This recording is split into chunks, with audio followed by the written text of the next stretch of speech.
U maju mesecu ove godine Osnovna škola Jovan Popović kao jedina obrazovna ustanova u gradu uvela je zabranu korišćenja mobilnih telefona među svojim učenicima, a rezultati su već sada više nego ohrabrujući.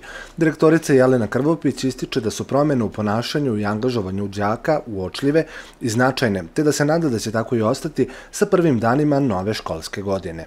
Sama ta procedura menjanja tog našeg internog akta je podrazumevalo da između ostalog, gde je bio uključen savet roditelja, gde smo održali roditeljske sastanke sa svim odeljenjima od 1. do 8. razreda, roditelji su davali pismene saglasnosti.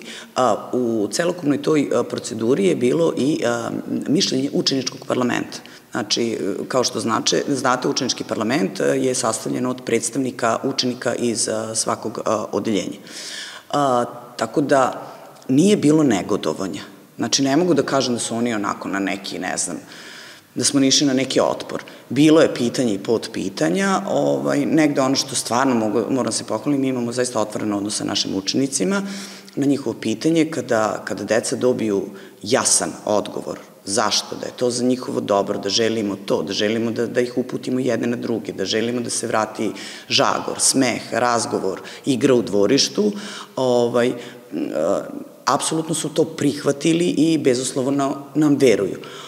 Što se i potvrdilo da je to tako, znači kada smo maja krenuli sa primenom novog pravilnika, gde nisu imali mobilne telefone, apsolutno nije bilo nikakvih problema. Primjena zabrane upotrebe mobilnih telefona u školama daje rezultate i u seoskim školama, u Mokrinu, Bašeidu i drugim selima sa teritorija grada Kikinde.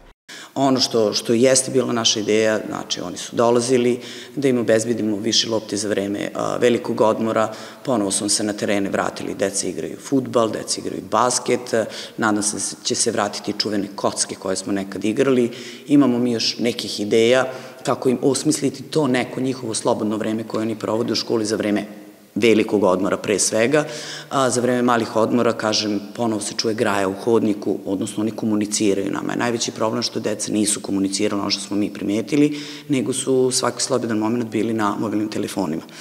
I nekad sede drug i drugarice jedan pored drugih i pričaju putem mobilnih telefona, što je za nas nedopustivo.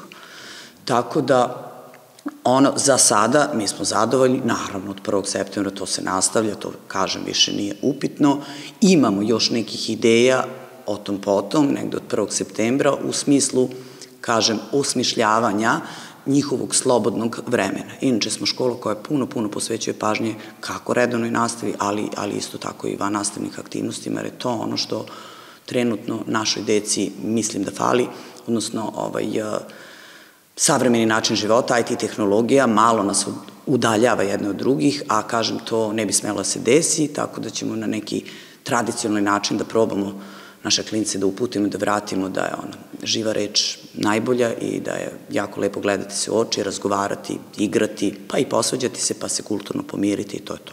Uz uređenje školskog dvorišta u planu je da u istom bude postavljena i klupa prijateljstva. Osnovnu školu Jovan Popović pohađa 302 đaka raspoređenih u 16 odeljenja.